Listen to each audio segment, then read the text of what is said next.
wind rolled across the open prairie like a whisper that refused to stay quiet, carrying dust, secrets, and the kind of silence that made men uneasy, and that was exactly how the rancher liked it.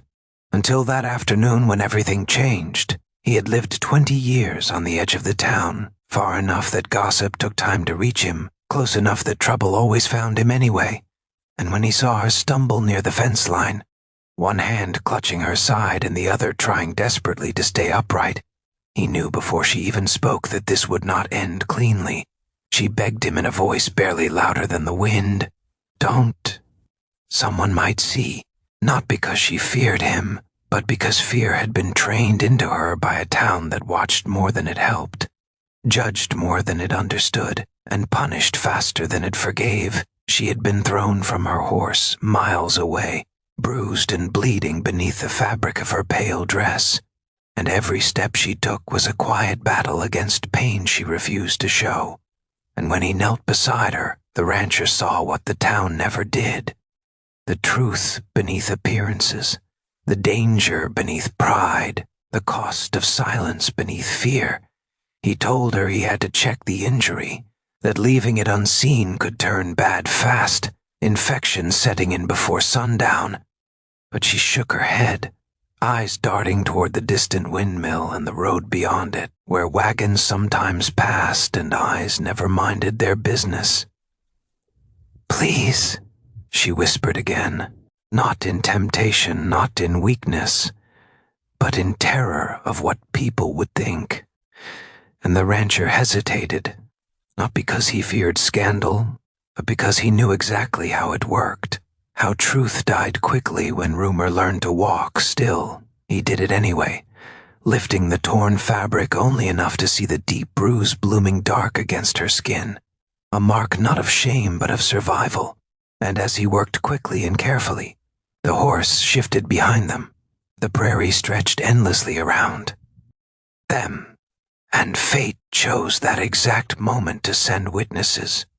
A boy riding fast toward town slowed when he saw them, his eyes widening not with understanding but with assumption.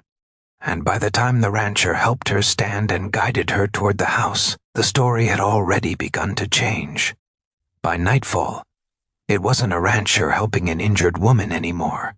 It was a man who crossed a line, a woman who led him, and a moment that the town would tear apart until nothing recognizable remained. Whispers filled the saloon before supper, growing louder with every retelling, each voice adding color that never existed. And by morning, even people who had never met the rancher had decided who he was and what he'd done. The woman, now resting with bandaged ribs and a pain she could barely breathe through, heard the murmurs drifting through the open window, and knew her life had been split cleanly in two. Before the fall and after the help, she remembered his steady hands, his refusal to look where gossip would imagine he stared, his single-minded focus on keeping her alive. And yet none of that mattered outside the walls of that room. The town did not want facts. It wanted a spectacle, and nothing stirred a crowd like the idea that someone had done something they weren't supposed to, especially when it happened in open land where everyone believed they owned the truth. By the second night, the rancher could feel eyes on him even from miles away, the air thicker, the silence no longer peaceful but charged. And when he rode into town for supplies, conversation stopped like gunfire had cracked through the street. No one asked him what happened, because questions risked answers, and answers risked doubt, and doubt threatened the comfort of outrage. He stood tall anyway, bought what he needed, tipped his hat, and left without defending himself, because he knew something the town did not. That the truth was stronger than noise, but only if it survived long enough to be heard still. The damage had already begun. And as the woman lay awake that night staring at the ceiling, she realized with painful clarity that his choice to help her, his decision to ignore her warning, had saved her body but endangered both their lives. And somewhere beyond the darkened fields, the town was already preparing to lose its mind over a story it had never bothered to understand. By the third morning, the town no longer whispered, it roared. and what had begun as suspicion hardened into certainty without ever passing through truth, because certainty felt better than doubt, and outrage felt better than reflection. The rancher woke before dawn, saddled his horse, and rode toward town not to explain himself, but to face whatever judgment had already been written in other people's minds, while the woman, pale and still in pain, stood at the window watching dust rise in the distance.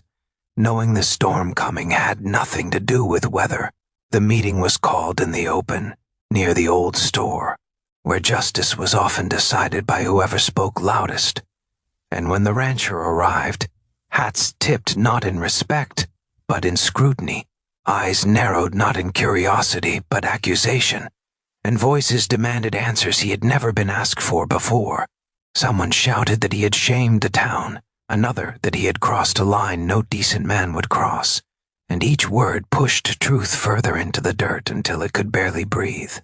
The rancher listened, jaw tight, hands steady, refusing to interrupt, because he understood something the crowd did not, that mobs feed on reaction, and silence can be louder than denial. But before judgment could seal itself into punishment, a single voice broke through the noise, trembling yet unyielding, and the crowd turned to see the woman stepping forward, leaning on a cane, her face drawn but her eyes clear, pain etched into every movement, yet dignity holding her upright. She told them about the fall, about the miles she had dragged herself, about the infection that would have taken her by nightfall if he had obeyed her fear instead of his conscience.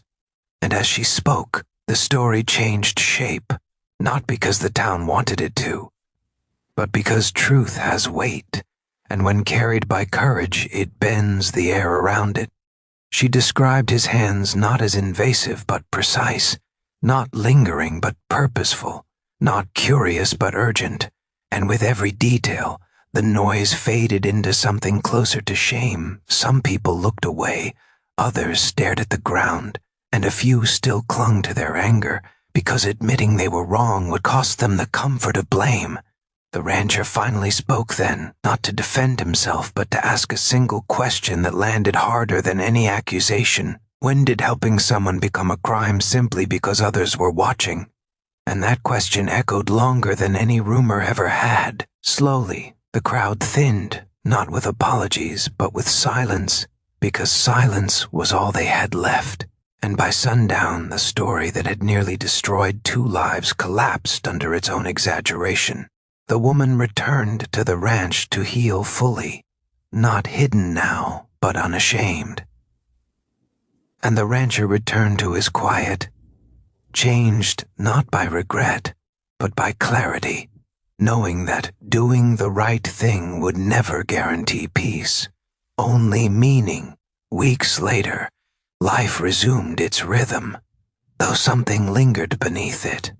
A lesson the town would not soon forget, that watching is easy, judging easier, but understanding requires standing where the truth actually happened. And if this story moved you, if it reminded you how quickly the world can misunderstand and how powerful courage can be when it speaks, then stay with us, subscribe to the channel.